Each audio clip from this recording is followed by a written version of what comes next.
All right, everyone. Welcome to a new unit, offer and acceptance. So, up till now, we have discussed all the essential elements of a valid contract in brief. Now, let us take up and discuss each and every element in detail. The first element that we are going to discuss is offer and acceptance. See, offer is the starting point of contract. No offer, no acceptance, no contract. Because offer is the starting point of contract, it makes sense that we start with the first element, offer. Now, we had already discussed in the previous session that contract is nothing but offer plus acceptance plus enforceability. Yes, I agree there is consideration also. But what are the basic needs of a contract? Offer, acceptance, and enforceability. So offer is the starting point of contract. No offer, no acceptance, no contract. So to make a valid contract, the first element that is required is offer. And then we will discuss acceptance. So in this unit, we are going to cover what is offer, what are the types of offer, what are the rules relating to offer, everything that will help you to understand the term offer. Then after this, in the next session, I will discuss with you what is an acceptance, and we will also cover communication of offer and acceptance later. Okay, all right. Now, what kind of questions are generally asked from this chapter? See, it depends on the exam that you are giving. So if you have an MCQ exam, so then I don't think that all this will be of so much importance, because you know that everything needs to be studied, because you're preparing for an MCQ, so your concepts need to be very strong. If you're preparing for an exam which has a combination of theory question and a case based question, then this particular chapter is important for both. It is important for case based questions as well as theory. But now, as I already discussed with you, that it is my habit, if the chapter is more important for case based, I write that first, followed by theory. But over here, it is important for both. Okay. Now, if I am writing case based first, it generally means it is more important for case based. Then later, it occupies importance for theory. But here I am writing both together, because this chapter is important for case based as well as theory questions. Okay. Now, what are the most important concepts on which question is generally asked? So question may be asked on any type of offer. Okay, type of offer. Very important for exam, general offer, counter offer,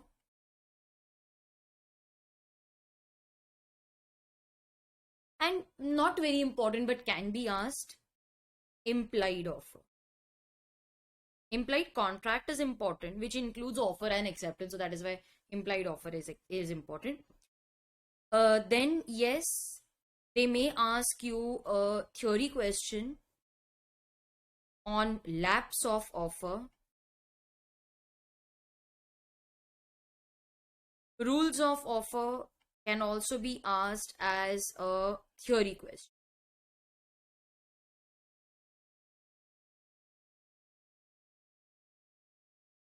There are few important parts which I want you to highlight, like this statement.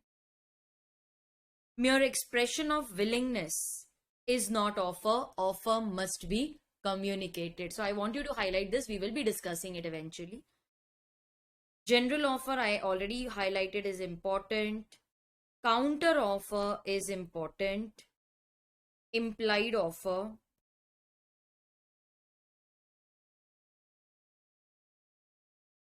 Very important for exam.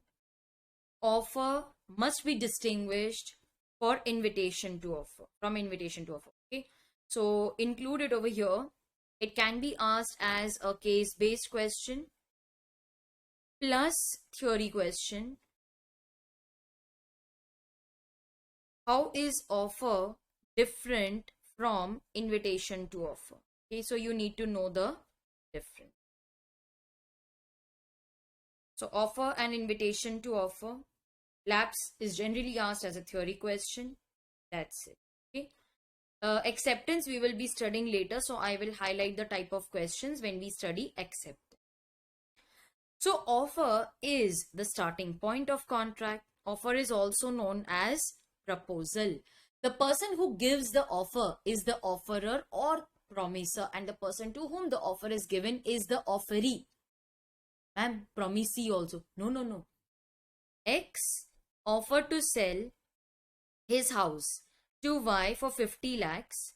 X is the offerer. He may be also called as the promiser. Y is offeree. Ma'am, why not promisee? Y will become promisee only after acceptance. Promisee. He will be called, Y will be called promisee after acceptance. So as of now, Y is just an offeree. After acceptance, Y will be a promisee. Contract will come into existence only when an offer is made by one party to the other and it is accepted by the other party. So when I make the offer and it is accepted by the other person, only then we can say that a contract is made. Yes. How is offer defined? See, offer is the starting point of contract. So offer is defined under section 2, clause A. Very easy, as I had already explained earlier. Section 2, clause A defines offer. Section 2, clause B defines acceptance. Okay. So how is offer defined? When one person signifies to another, it means he communicates to the other his willingness either to do or abstain from doing anything with a view to obtaining the consent of the other person, then he is said to have made a proposal. So I have divided the definition into small parts so it is easy to remember. When one person signifies to another, what is the meaning of signify? Signify means communicates. One person communicates to another, it means that offer cannot be given to yourself. We need two persons, one who gives the offer and other person to whom the offer is given. We need two parties for a proper offer, for acceptance. Only then it will be a valid contract. I can't give the offer to myself. Will you buy a car? Yes, I will buy my own car. So when one person signifies, that is communicates to the other, how will he communicate? Either orally or in writing. You can call the person, you can give the offer face to face, you can send him a letter in writing, you can send him an email, you can call him. So there are so many different ways of giving the offer. Sometimes it is understood from our action.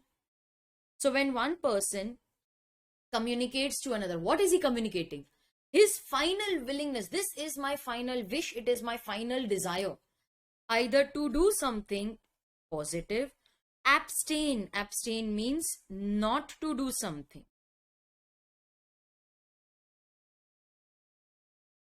There are many words of this negative kind of offer. Abstain, not to do something, refrain.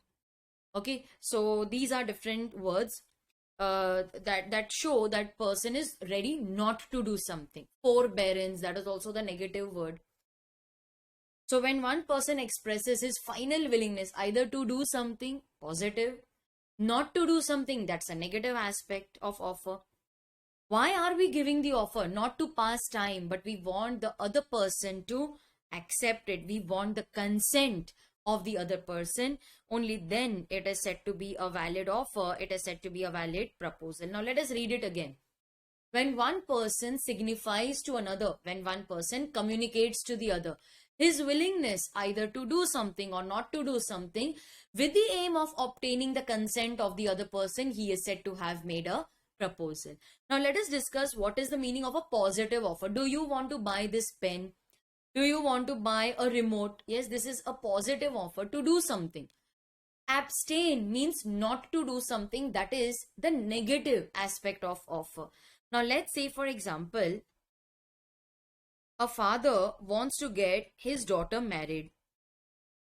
Now you know that there is a lot of expenditure to be incurred at the time of marriage. Yes. So he wants to get his daughter married. He has decided to sell his land. Now the son tells his father, please don't sell the land. It is at a very good location. The price will appreciate. Please wait for some time. Father says, I need money for daughter's marriage. He says, I will give you that money. You don't sell the land. Father promises not to sell the land. This is negative offer. The consideration involved is also negative consideration, not to do something. Father promises not to do something. That is a negative aspect of consideration. It is a negative offer. Son tells the father, don't sell the land, I will give you money. Not to do something, that is a negative aspect of offer. Debtor has to pay money to the creditor. Now, debtor is not paying the money. So, creditor tells him, I will file a case against you. Debtor says, please, please don't file a case against me. Creditor says, I will not file a case against you. I will not file a case against you if you pay the amount in 2 days. Okay, so you pay the outstanding amount in 2 days. I will not file a case, not to do something, that is the negative aspect of offer. I will not file a case against you if you pay the amount in 2 days time, that is negative offer. So offer includes both positive as well as negative offer. So it must be made by one person to another. It is my final expression of willingness either to do something or abstain, that is not to do something. Why are we doing all this? We want to obtain the consent, the assent of the other person. Offer includes both positive as well as negative offer. Now, why are we giving this offer? We want it to be accepted by the other person. Okay, what is my intention? My intention is that it must be accepted by the other person. So can I say that if I am making a mere statement without having any intention that it should be accepted by the other person, I'm just making a statement, that's not an offer, it's just a statement. Now X tells Y, I wish to get married by the end of the year. Okay, I wish to get married by the end of the year. Is he giving him an offer? Will you marry me? No, he's just giving a statement. He's just expressing his wish, his desire. I wish to get married by the end of the year. A tells B, I wish to sell my car for rupees 5 lakhs. Is he giving an offer? No, he's just making a statement. If I sell, I will sell it for 5 lakhs. That's not an offer. It's just a statement. There are different kinds of offer. The first one being a general offer. General offer means an offer which is given to the public in general. It is not given to a particular person. It is given to the public in general. Anyone who knows about the offer, who has knowledge of the offer, can accept it. So it is an offer given to public in general. It can be accepted by any person who has knowledge of the offer. See, only when you know about the offer, you can accept it. You can't accept the offer in ignorance of the offer. X gave an advertisement in a sports magazine. Okay, he gave an advertisement in the sports magazine that I want to sell my sports car for, let's say, 20 lakh rupees. Anyone who is interested in buying, please come and, purchase my car. So this offer, which is given to the public in general, is known as a general offer. Y read the magazine and he says, I want to buy this. So he called up X and says that I am coming to purchase the car. Please keep it ready. I want to see it. Okay, now in this case, X gave the offer and Y says, yes, I'm interested in buying. Y accepted the offer. So offer which is given to the public in general, it can be accepted by anyone who has knowledge of the offer, who knows about the offer, is known as a general offer. Now, let's discuss a case law, which is a very interesting and a very famous case law. Carlyle versus Carbolic Smoke Ball Company. Okay, Carlyle versus Carbolic Smoke Ball Company. Now, there was an epidemic of influenza. Influenza means severe cold, cough, etc. There was an epidemic of influenza. Carbolic Smoke Ball Company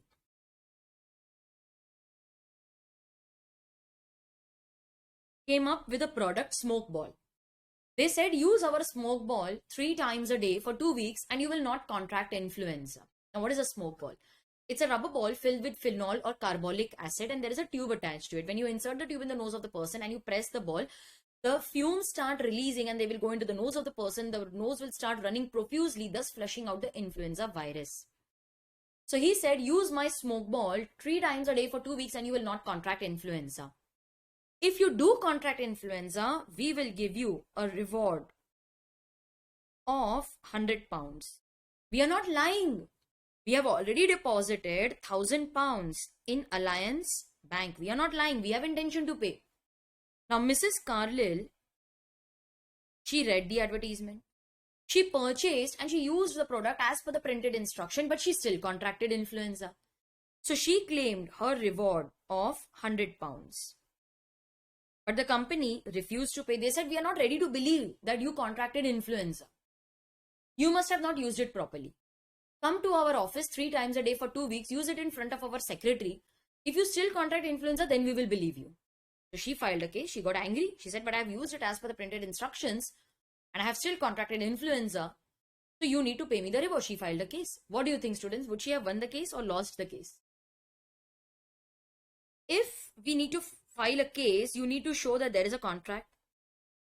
To show that there is a contract, you need to show that there is offer, there is acceptance, and there is enforceability. You need to show all these elements are properly present.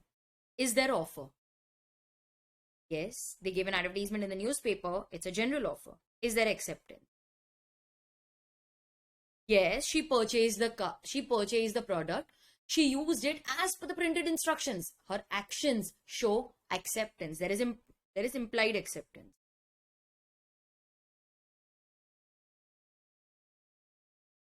Okay. She used the product as per the instructions. Her actions or conduct, they show acceptance. From where will you bring enforceability? They have already deposited £1,000 in Alliance Bank. This shows enforceability. Okay. So they have intention to pay.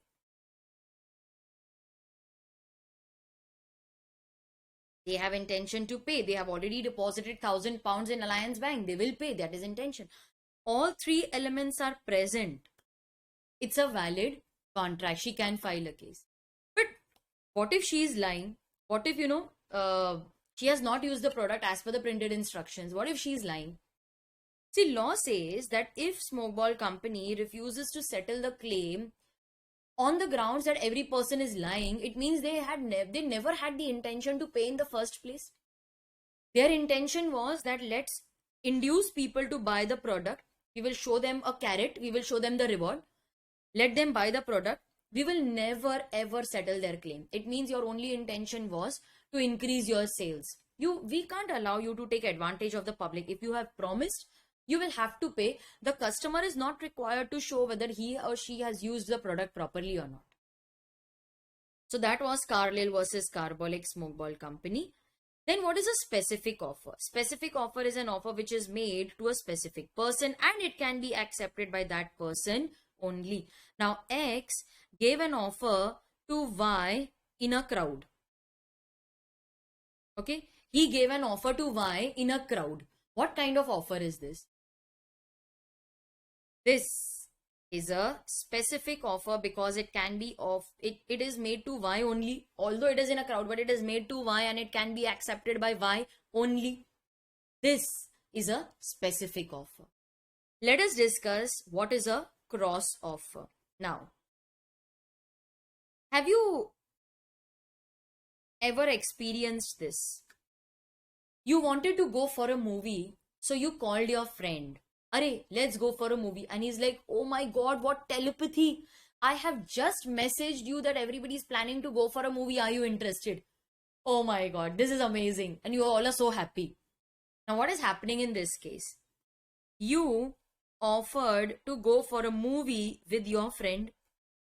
And your friend at the same time gave you the same offer. Do you want to go for a movie? So there is one offer and there is another offer itself. There are two offers. There is no acceptance. This will not be a valid contract. Now, what is cross offer in this? I gave the offer in ignorance of the other person's offer. I didn't know that the other person is going to give me the same offer. So when an offer is made in ignorance of the other person's offer, see, your friend also gave you an offer without knowing that you are going to give him the same offer. When both are giving identical offers in ignorance of each other's offer, this is known as a cross offer. So when the parties exchange, these are the keywords. When parties exchange identical offers in ignorance of each other's offer, I was not aware that the other person is going to give me the same offer. This is known as a cross offer. Okay. There are two offers. There is no acceptance. This will not be a valid contract. See, practically, you both may be very happy and you may go and watch the movie. Arey, we gave the same offer, what telepathy. You both may be very happy. Yes, but there are two offers. There is no acceptance. Legally, it is not a contract. Since there are two offers, there is no acceptance. It's not a valid contract. You cannot say that the other person's offer is like acceptance only. No, it does not amount to acceptance. In fact, that is also an offer. X was getting his house renovated and he wanted a nice, beautiful table.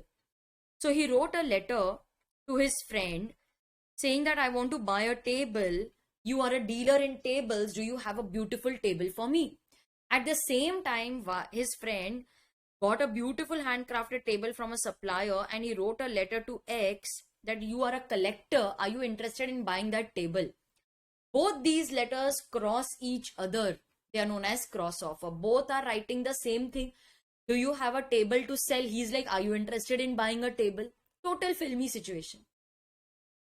You cannot say that one's letter is acceptance of the other letter. No. There are two offers. There is no acceptance. There is no acceptance.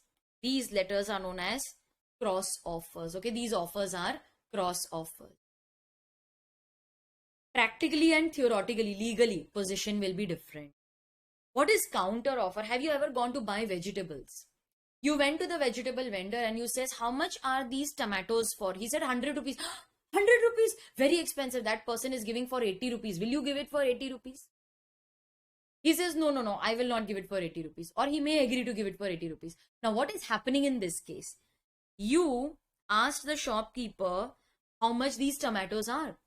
So that shopkeeper, that vegetable vendor, offered to sell you the tomatoes. Okay, he gave you an offer to sell you the tomatoes for 100 rupees per kg. And you're saying, no, 100 rupees is a lot. You rejected his offer and you gave your own offer. Will you sell it for 80 rupees? You gave a new offer. This new offer is nothing but a counter offer. Counter offer is like bargaining. X offered to sell his house to Y for 60 lakhs. He said, no, 60 lakhs is a lot. Huh? You give it to me for 50 lakhs. So what is happening in this case? The original offer is rejected and the party is giving a new offer altogether. This new offer does not amount to acceptance. It's a new offer. This offer is known as a counter offer. So in case of counter offer, we are rejecting the original offer. Let me write the pointers for you. These are important points. In case of counter offer, okay, in case of counter offer, there is rejection of the original offer. You are rejecting the original offer. And you are giving a new offer altogether. This new offer does not amount to acceptance.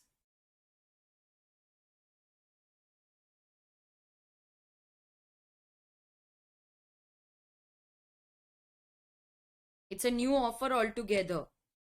Now it depends on the other party whether he wants to accept your counter offer or reject it.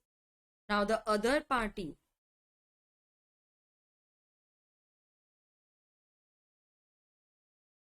may either accept or reject the counter offer.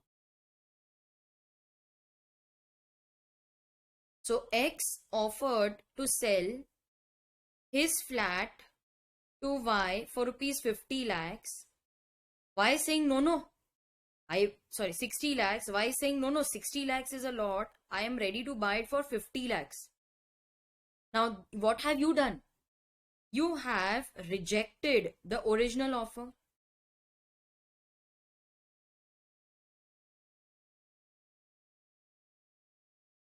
And you have made a new offer altogether. This new offer is nothing but a counter offer. Counter offer does not amount to acceptance. It's a new offer altogether.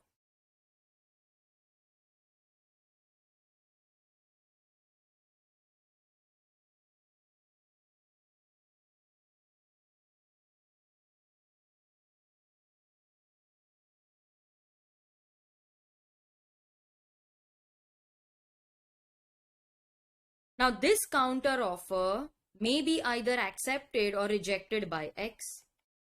So the counter offer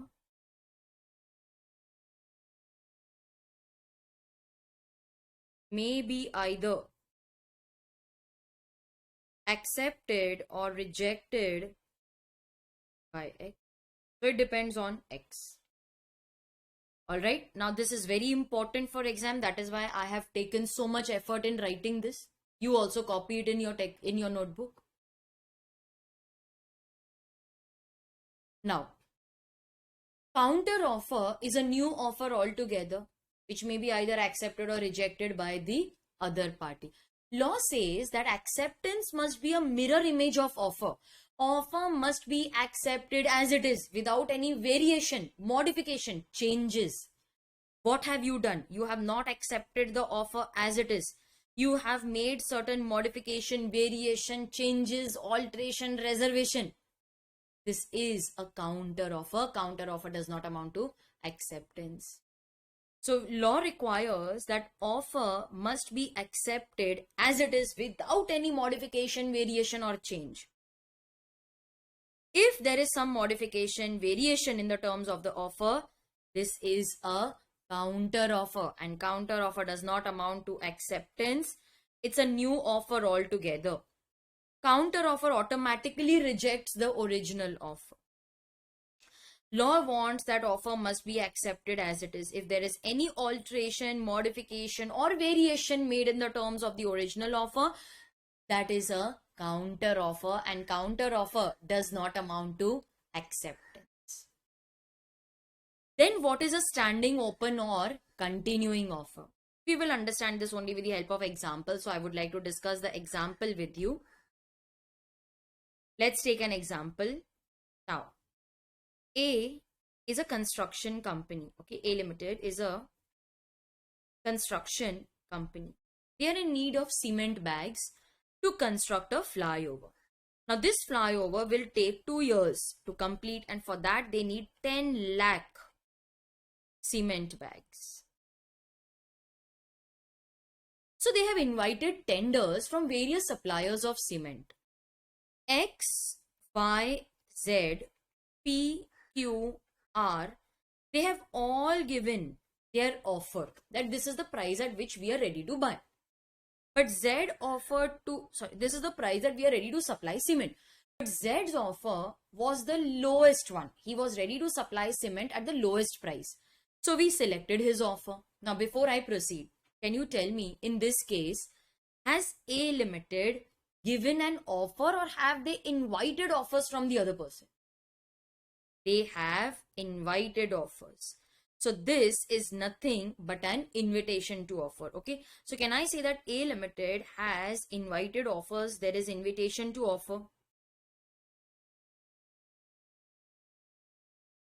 Who has given offer? X, Y, Z, P, Q, R. They have all given their offers. Whose offer was the best? Z. So we accepted his offer. Okay, so we accepted his offer. So first step, invitation. Second step, offer. Third step, acceptance. Okay, so this is the sequence. First, you invited offer. They gave the offer. Then you accepted their offer. Only now a contract is made. Okay. So they said, yes, we will buy the cement bags from you. But we don't need the cement bags now itself. Where will we store 10 lakh cement bags? What if it rains? Cement will turn into stone. That says, don't worry.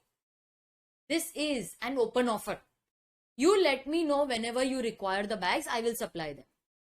So A first placed an order for 10,000 cement bags. Then they placed an order for 1 lakh cement bags. Then they placed an order for 50,000 bags. Over a period of 2 years, they placed an order for 10 lakh bags. Each order placed, okay, each order placed is considered as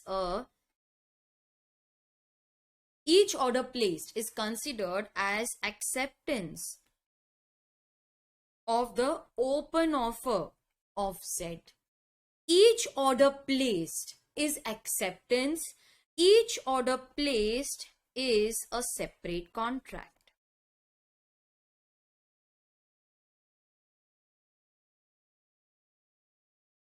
Okay, so each order placed is acceptance of the open offer of Z, and each order is a separate contract. So in this case, Z was very open that my offer is open for 2 years. See, the project completion was for 2 years. So he said, don't worry, you tell me whenever you require cement bags, I will supply that number. So each order placed is considered as acceptance of the open offer of Z. Each order will be a separate contract. So in this case, offer that is allowed to remain open for acceptance over a period of time. You can accept it multiple times. Such kind of offer is known as standing open or continuing offer. An offer that is allowed to remain open for acceptance over a period of time is known as standing open or continuing offer. Is it clear? If you have not understood, you can rewind and go through the example again, but I'm sure you must have understood. An offer that is allowed to remain open for acceptance over a period of time is known as standing open or continuing offer. It usually takes in the form of tender, something which I explained to you. You are inviting tenders from the other person. Each order is a separate contract. Each order is acceptance of the open offer of Z in my example. What is express offer? Express means it is expressed in words, oral or written. So express means it is expressed in words, either oral or written. So X offered to sell his flat to Y by writing a letter. So writing a letter, writing an email, fax, or you are calling that person on telephone. All this amounts to express offer where words are used. Words are not used. It is understood from our action. So when action, conduct of the parties, okay, facts and circumstances of the case are considered, then it's an implied offer. So words are not used. It is made otherwise than in words. Words are not used. It is understood from our action. Now, bus running on a fixed route. So you can call bus, auto, taxi. Okay. So bus, auto, taxi running on a fixed route. Bus, auto, taxi running on a fixed route.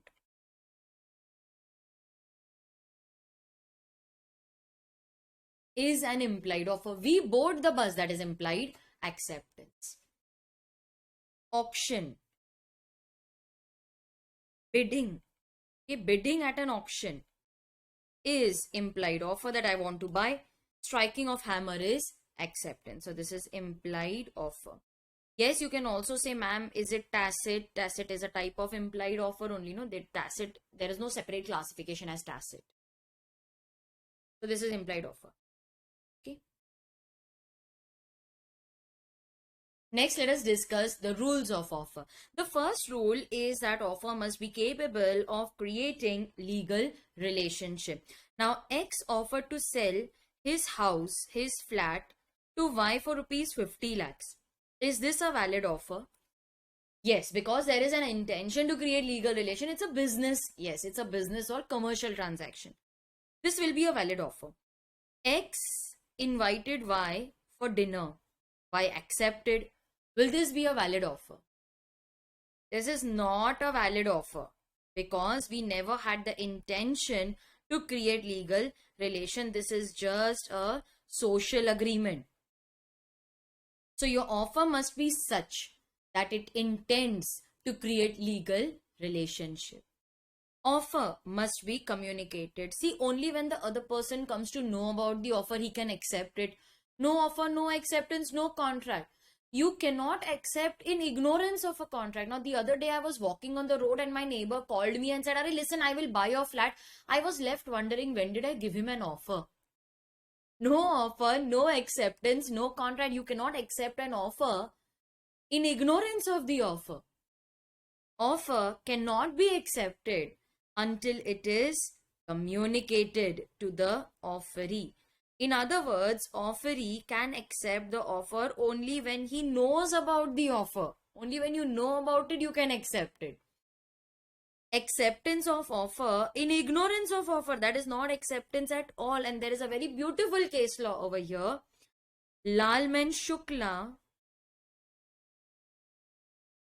versus Gauri Dutt. Okay.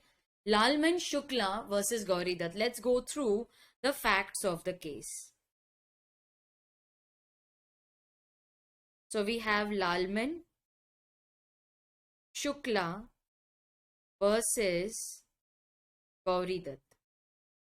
Okay.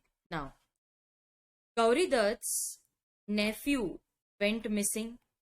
So he sent his servant, Munim, okay, accountant. Servant doesn't mean one who works in the house, employee. Lalman in search of the missing nephew. Later, Gauri Dutt declared a reward of 501 to whoever found the missing nephew. Lalman was not aware of this reward. He found the nephew, brought him back. Okay.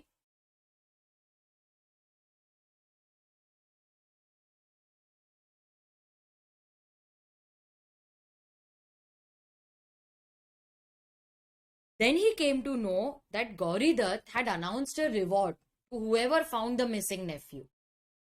Now Lalman wants to claim the reward. My question is he entitled to that reward?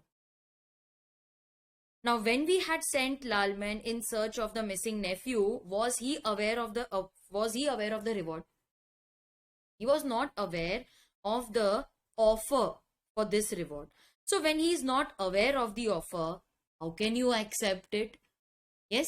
So in this case, yeah, you may say, ma'am, later on he came to know about the reward. No, but when he went to look for the missing nephew at the time of his acceptance, was he aware of the offer of the reward? No. He was merely following the instructions of the master. There is no offer, there is no acceptance. He is not entitled to the reward. Offer must be certain, definite, not vague.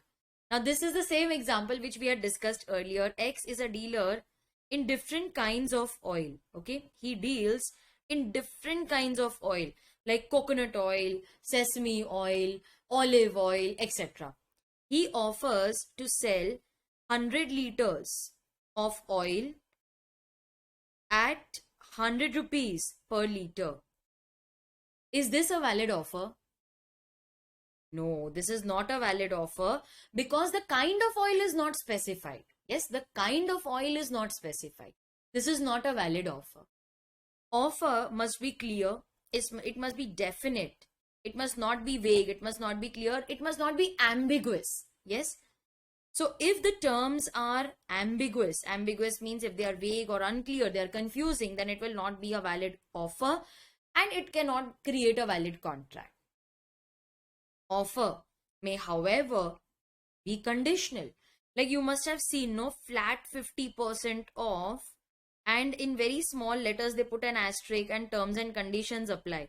See, offer can be conditional. We are allowing you to give conditional offer. My only requirement is that these conditions should be communicated along with the offer. So you can have a conditional offer, but the other party should know about those conditions before giving acceptance. Now let's see, for example, that you went to a wholesaler. See, generally these wholesalers have conditions that I will give you at 50 rupees per kg provided you buy 5 kg. So these are conditions. I will give you a discount provided you buy certain quantity. So you may impose conditions, but the only requirement is that these conditions must be communicated along with the offer. If you tell us about these conditions later on, then we are not bound to accept those terms and conditions. We are not bound by those terms and conditions. An offerer may attach. We are allowing you to attach terms and conditions to the offer. But the only requirement is that these terms and conditions must be clearly communicated along with the offer. If you communicate these terms later, then we are not bound by those terms and conditions. The other requirement is that these terms must be reasonable. Whatever terms and conditions that you are imposing, they must be reasonable. Now, what is reasonable? Let us discuss with the help of an example. There is a case law, Lily White Dry Cleaners versus Munnuswamy. Okay. Now, Munnuswamy had given a brand new, okay, not brand new, I'll write new sari and blouse for dry cleaning. Lily White Dry Cleaners, on the face of the bill, okay, they had already mentioned, they were dry cleaners, so they had mentioned that in case of any loss, we will bear 50%, the remaining 50% will be borne by the customer. Okay. Now, Munnuswamy had given her new sari and blouse for dry cleaning. The dry cleaners lost the sari. The cost of the sari, let's say, was 150 rupees. So they gave her 75 rupees because they had clearly mentioned on the bill that we will be responsible only for 50%. Actually, the dry cleaners had lost the blouse also, but later on they found the blouse. Okay, so they gave 50% of the cost of the sari to Munnuswamy, but it is a new sari. She wanted to claim the entire loss of 150, but they are arguing that we had clearly mentioned that we will be responsible only for 50%. That was the condition mentioned. You accepted the bill. You saw those terms and conditions. Now you will have to bear the other 50% of loss. She filed a case. What do you think, students? Who will bear that loss? Of course, Munnuswamy will bear that loss because it was clearly mentioned on the bill. Wrong. Law says that yes, we agree that the terms and conditions were clearly mentioned on the bill. Customer should have read. Customer is bound. But don't you think that the terms are unreasonable? That in this case, the conditions are unreasonable. Don't you think so? Like this, if we allow the dry cleaners to give only 50% of the cost, it means that they will keep such new clothes with themselves and they will be able to acquire it for just 50% of the price. Like the sari was worth 150, but they paid only 75. It means they got the sari at 50% of the cost. We cannot allow these terms and conditions because they are benefiting only the dry cleaner. They are getting clothes at 50% of the cost. We cannot allow this. So over here, because the conditions were unreasonable, they are not valid. This kind of offer is not valid. Okay. So what we want to disclose over here is that if there are terms and conditions, please communicate, and these terms must be reasonable. This is one example of reasonable. Now, offer must not contain a term, the non-compliance of which amounts to acceptance. X proposes to Y, will you marry me? And if you don't reply by today evening 5 o'clock, I will assume that you have accepted my offer. Offerer cannot say that if the offer is not accepted before a certain date, I will presume that you have accepted. No, no, no. Offer must be communicated. Similarly, acceptance must also be communicated. You cannot assume that your offer is accepted if the reply is not received before a certain period of time. You can't assume that. If the offeree does not reply, there is no contract. So, offer must not contain a term. The non-compliance that if you don't reply, I will assume that you have accepted. Such kind of offer is not valid. Offerer must communicate special terms or standard form of contracts. There are two different concepts here. I will discuss one by one. If there are special terms and conditions, please communicate those special terms and conditions along with the offer. Otherwise, we will not be bound by those terms and conditions. Now, to give you an example, it is based on a case law. X and Y, let's assume that they went on a holiday to Switzerland. They went for a month. Now, they know that Switzerland is a very expensive place. If they book a room in a hotel, it will be very expensive. So, they decided to rent an apartment. Okay, now they are sitting with the apartment owner. The apartment owner told them about all the terms and conditions. That see, don't keep valuables outside. We will not be responsible for loss of luggage, loss of your clothes. We will not be responsible for any loss. The refrigerator is stocked. Okay, it is fully stocked. If you remove anything, there are sensors. You will be charged for it. Do you want me to keep it open or lock it? He mentioned all the terms and conditions at the time of agreement. X and Y, they went to the room. They kept their bags.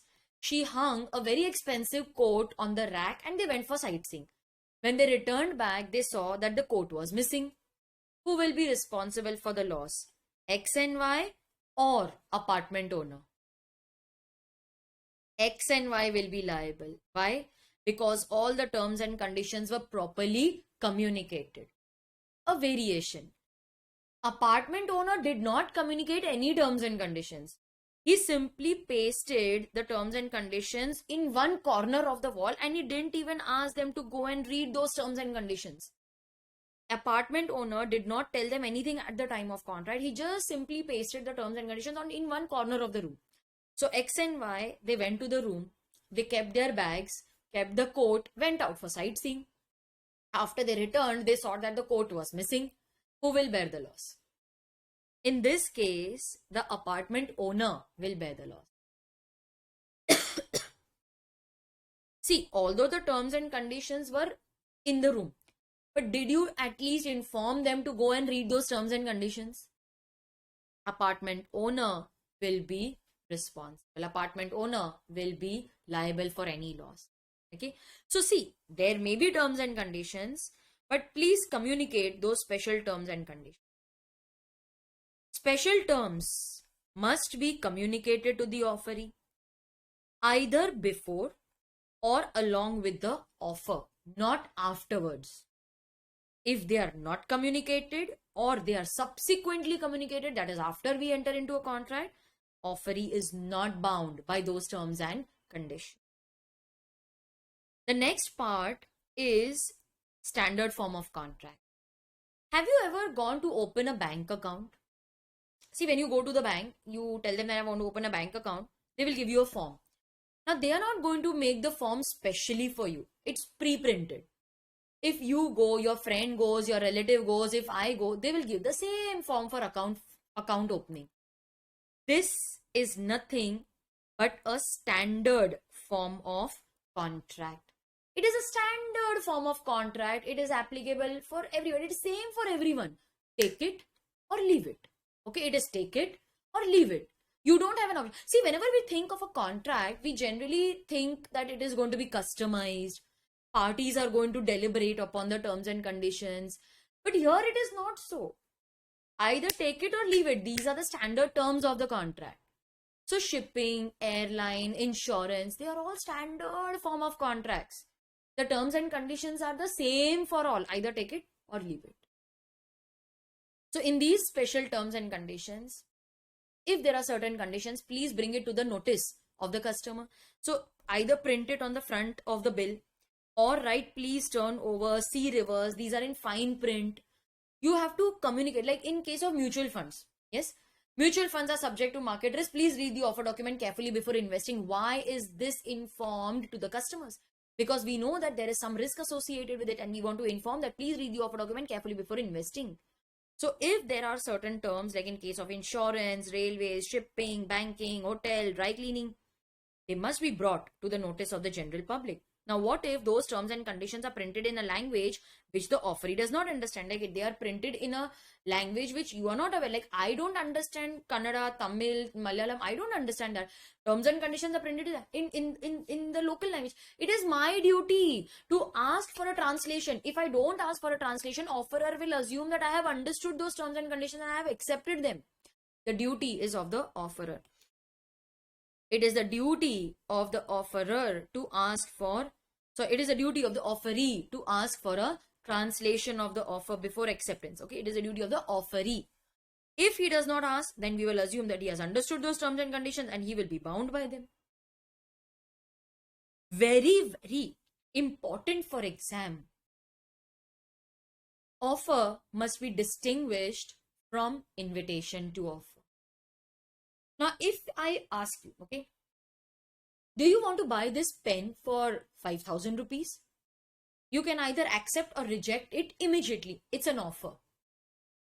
But if I say that I want 10 pieces, tell me at what price will you supply? That's not an offer. It is an invitation to offer. Acha, I want to sell this case, okay, for 500 rupees. Will you buy it? You can either accept or reject it immediately.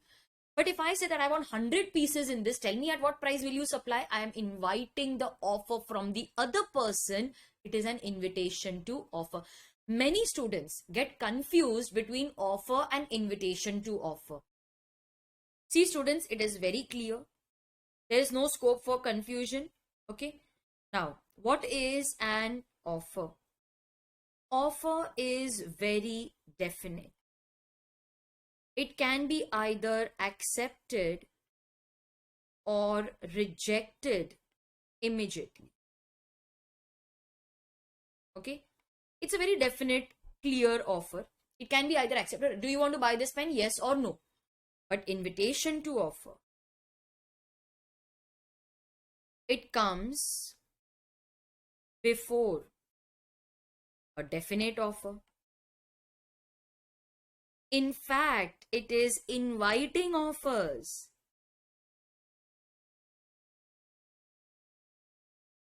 From the other person. You are not giving the offer. You are inviting the offer from the other person. It comes before a definite offer. This takes in the form of bargaining. Yes, it is nothing but bargaining. You tell me at what price then I will decide whether I want to accept it or not. So this can form a contract immediately upon acceptance.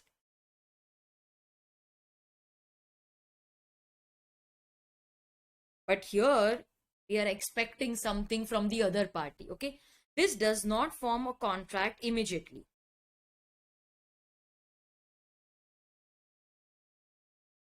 So when you invite and the other person, he agrees, that is not agreement, that is not acceptance. In fact, that is offer. Okay. So offer is very definite. It is capable of converting an intention into a contract. These are the keywords. Offer is very definite. It is capable of converting an intention into a contract. You can either accept or reject it immediately. It can immediately become a contract. It is the final expression of willingness. See, I want to finally sell this for 5,000. You tell me you want to buy it or not. If you say yes, I will give it to you. It will be sold. Agreement. Contract will be entered. So it is final expression of willingness. However, invitation is just a circulation of offer, where a party, without expressing his final willingness, he proposes certain terms on which he is willing to negotiate, bargain. That's not an offer. It's an invitation to offer. It invites offer. It induces offer from the other person. It comes before a definite offer. It is inviting offer from the other person. It comes before an offer. So how will I know whether it is offer or invitation to offer? How will I know in the question? See, in the question, if this can be accepted or rejected immediately, it's an offer. But if I am inviting the offer from the other person, it's an invitation to offer. Like say for example, quotation. Okay. So quotation, window display, tender, catalog, prospectus. These are all invitation to offer. These are all invitation to. Okay. Window display. See, window display is inviting offer from the other person. We customers give the offer which can be either accepted or rejected by the customer. There is a beautiful case law over here. Pharmaceutical Society of Great Britain versus Boots Cash Chemist, Southern Limited.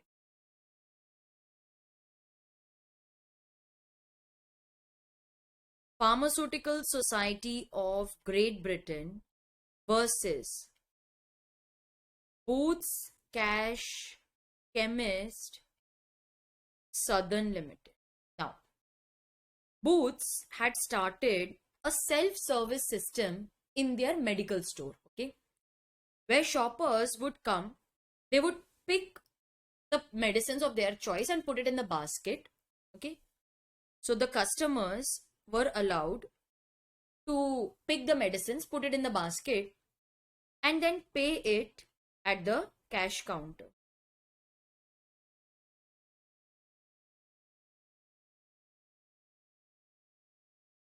Now, Pharmaceutical Society of Great Britain says that this is against the Poisons Act, because when the medicines are on display, okay, when the medicines are on display, that is offer, the customer puts the goods in the basket, that is acceptance. Offer got accepted without the supervision of a pharmacist. There is a violation of the act. Is there a violation? Is there a violation? Display is not an offer. It is an invitation to offer. The customer puts the goods in his basket. This is offer which can be either accepted or rejected by the cashier at the cash counter. This is the point of acceptance. So if the customer brings a wrong medicine, the pharmacist can say, sir, you have bought a wrong medicine. Please change it. Offer was not accepted. Contract was not made for that wrong medicine. Yes, sir, correct medicine. Okay, bill.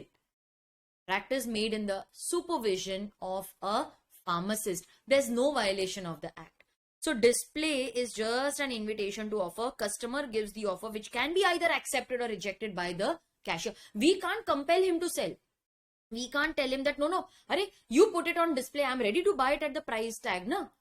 Price tag is invitation to offer.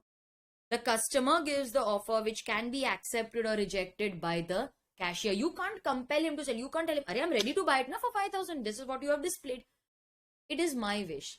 It is at the discretion of the cash counter whether he wants to accept or reject your offer. So in this case, the customers give the offer which can be either accepted or rejected by the cashier. Okay. There is one more case law that we will discuss later.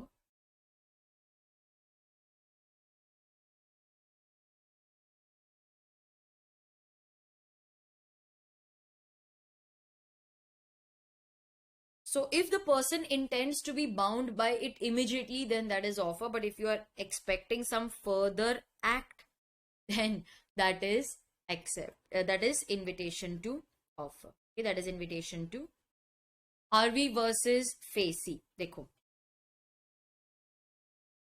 Okay, so let us discuss Harvey versus Facey. Now, Mr. Harvey sent a telegram asking 2 questions to Facey. Will you sell us the bumper haul pen? Telegraph the lowest cash price. On the same day, Facey replied that lowest cash price is 900 pounds. Okay, he didn't say that I am ready to sell. He just answered. The lowest cash price is 900 pounds. He said, okay, I will buy it. Please send your title deed ownership document so that I can become the owner immediately or very soon. He said, we will not sell. He said, but you said that you will sell it for 900. I am ready to buy it for 900. They said, we'll not sell. We'll not sell. Now, Is this offer? Will you sell us the bumper, hall, pen, telegraph, the lowest cash price? Is this acceptance? The lowest cash price is 900 pounds. Is this acceptance, or is it just replying to the two questions asked in the telegram? This is just a reply. Here we were inviting offers. Sorry. Here we were asking two questions. He replied. That reply is invitation to offer. That if we sell, we will sell it for 900 pounds. He said, I will buy it. Please send me. This, in fact, is an offer, which can be either accepted or rejected by Facey. He said, I don't want to sell. He rejected the offer. So reply is actually invitation to offer, wherein you are quoting the price. This is the price at which I will sell. Like how we see a price tag outside the mall on a dress. That price is nothing but invitation to offer. You, customer, give the offer, which can be either accepted or rejected by the shop owner. So your Facey said, I don't want to sell it. So that is not acceptance. It's not a valid contract. That's not a valid contract.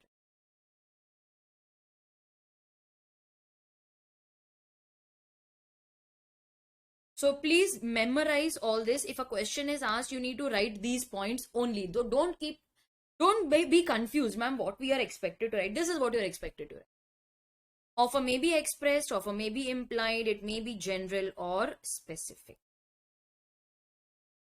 Let us now discuss lapse of offer. Lapse means offer comes to an end. Lapse means offer comes to an end. Now, what are the different ways in which offer may come to an end? The first is by revocation. I gave the offer, then I revoked it. X gave an offer to sell his flat to Y. But before Y could send his acceptance, X revoked his offer. Before Y could accept, X revoked. Revocation will cause the offer to come to an end. Acha, X revoked the offer, but Y saying, no, once the offer is given, I will accept. He sent his acceptance. Is it valid acceptance? Offer has lapsed. Offer lapses if the offerer revokes, that is, calls it back. It may be revoked any time before it is accepted by the offerer. See, once you give the offer and he accepts, then you can't revoke your offer. Offer is accepted. Offer can be revoked before acceptance. Revocation must be communicated to the offeree before he accepts it. Your revocation must reach him before he sends his acceptance, because once the offer is accepted, then you cannot revoke your offer. Lapse of time. X offered to sell his car to Y and he asked Y to reply in 7 days. After 7 days, offer lapses. Y replied on the 10th day. Is it valid acceptance? On the 7th day, offer has lapsed. Now you can't accept it.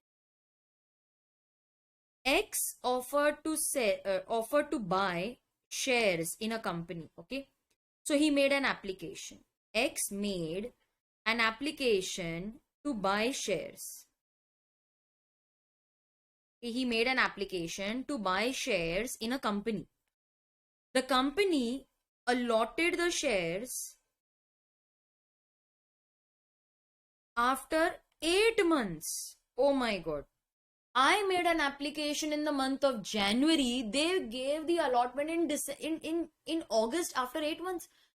Is this valid acceptance? Is it a reasonable time for waiting for acceptance? No. Offer lapses. If the time is given, then offer lapses on expiry of the fixed time. And if time is not given, then offer lapses on expiry of a reasonable time. What is reasonable?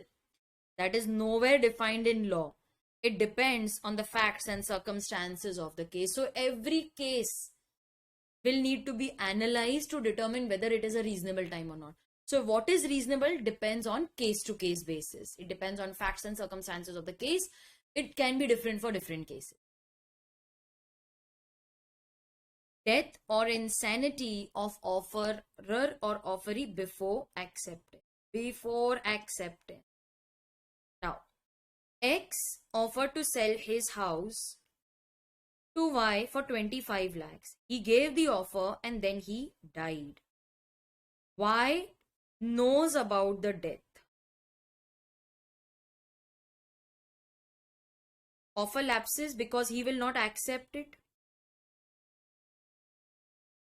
Y accepted in ignorance. He didn't know about the death.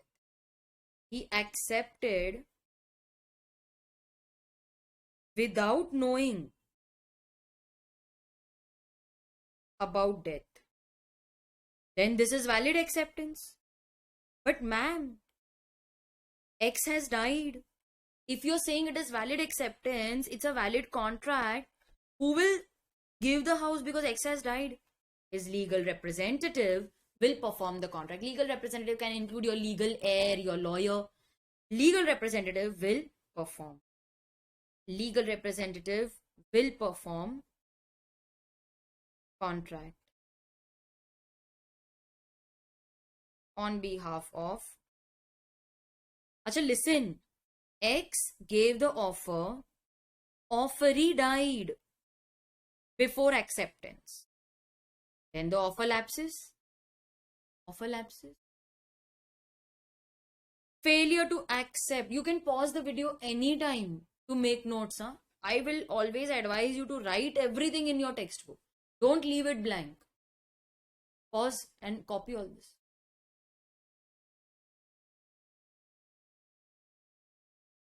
Failure to accept. Condition precedent. Precedent means before.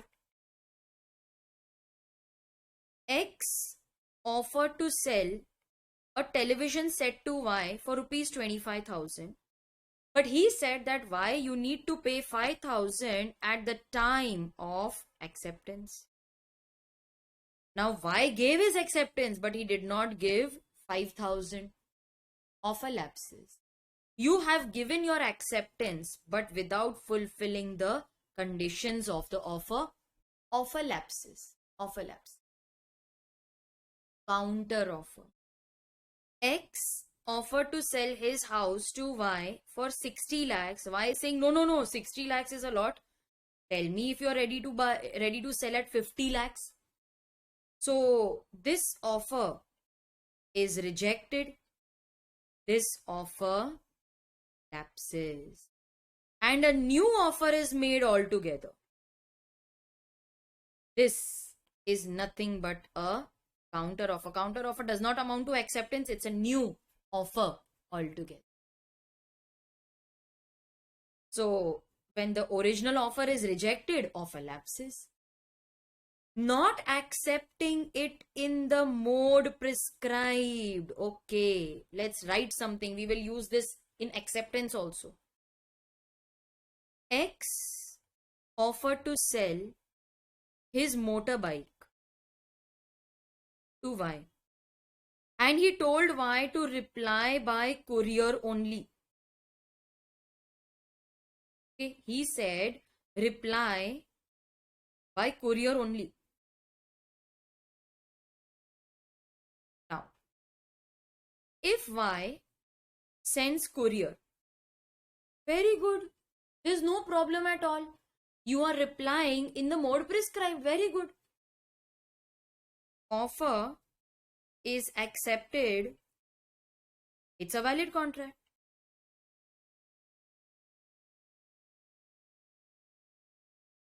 But what if Y sends regular post? Then there is a problem. X has two options. Okay, Mr. X. He may reject the other mode. Sunky fellow, I had asked you to send courier only. Why did you send by regular post? Reject. I don't want this. Offer lapse. Or maybe X is a kind-hearted fellow. He said, all right, at least Y accepted. So X accepts the other mode. But see, now you have accepted. Offer is now considered as accepted. This is a valid contract. Later on, you cannot cancel the contract saying that no, you should have accepted by sending courier. Why did you send post? Once you have accepted that other mode, then later on you cannot go and cancel the contract. You can't even claim damages now. So this is about mode. Copied? Yes? Okay. Offer lapses if it is not accepted in the prescribed mode. If no mode is specified, then accept in some usual or reasonable manner. If the offeree does not accept according to the mode, offer does not automatically lapse. See, here instead of sending by courier, he sent post. Offer does not automatically lapse. X has the option not to accept that other mode also. So what if he accepts that other mode? Then a valid contract is created, or he can even reject it. It is for the offerer to insist that no, you have to send courier only, or if he fails to insist, then we will assume that he has accepted the other mode. Once you accept the other mode, then you cannot later on cancel. Huh? And listen, dear students, Mr. X can also reject the other mode. Arey, I had asked you to send courier. Why did you send by regular post? Reject. I don't want it. But this rejection must be within a reasonable time. Huh? If it is not within reasonable time, then we will assume that you have accepted that other mode. So if you want to reject within reasonable time. If you don't reject, we will assume you have accepted the other mode. Rejection of offer by the offeree. X proposes to Y. Will you marry me? Y says no. Offer reject. Offer lapses. Subsequent illegality or destruction of subject matter. X offered to sell onions to Y. Let's say he is planning to export. X is in India and Y is in Bangladesh. So X offered to export onions to Y. So when he gave that offer, everything was fine. But before acceptance, government imposed a ban on the export.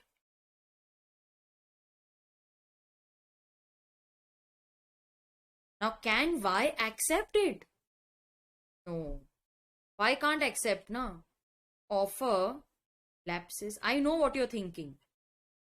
X gave the offer. Y accepted the offer. Then a ban is imposed. See, if X gave the offer, Y accepted, then it is a valid contract. Later on, a ban is export. Contract becomes void. Benefit will be restored. We had studied this earlier.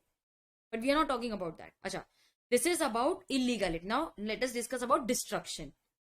X offered to sell his car to Y for rupees 3 lakhs. But before acceptance, before Y's acceptance, the car is destroyed in floods. Then what will happen? Offer lapses. How can you accept? Car is destroyed. I don't want any other car. Offer lapses. I don't want any other car. I want that car only for which I was contracting. Offer lapses. What if X gave the offer, Y accepted, then because of floods, then in this case, valid contract was formed at the time of acceptance. Now the subject matter is destroyed. Contract becomes void. Benefit will be restored. Section 65. Very good. So these were the provisions relating to lapse of offer. I also discussed examples. We have covered everything in detail. Okay. Although these are fast track lectures, I end up doing everything in detail only. This is my style. I can't give half knowledge to my students. I don't like that. So with this, students, we come to an end. Now it is your turn to first revise whatever we discussed, solve questions, and then I will meet you in my next video discussing these questions. See, students, you can watch this video again and again. If you feel that you have missed certain concepts, if you feel that there is no clarity, you can watch these lectures again, no problem. There are unlimited views. Okay, so watch these lectures again. And this is my textbook, because many students sometimes ask, ma'am, what is this? This is my textbook, and I will just show it to you. So this is my textbook. Here I have all the theory examples, whatever I discussed with you. They are properly mentioned in arrow format and text format, also sentence format. Case laws are discussed. So if you would like to go for a more comprehensive book, more detailed book, then you can purchase my regular book from my website capreetyagarwal.com. These are purely for fast track or totally exam oriented notes. Okay, so I'm just giving you various options. So with this, students, let's end today's session, and I will see you where we discuss the writing practice. So write and practice and be ready with the answer.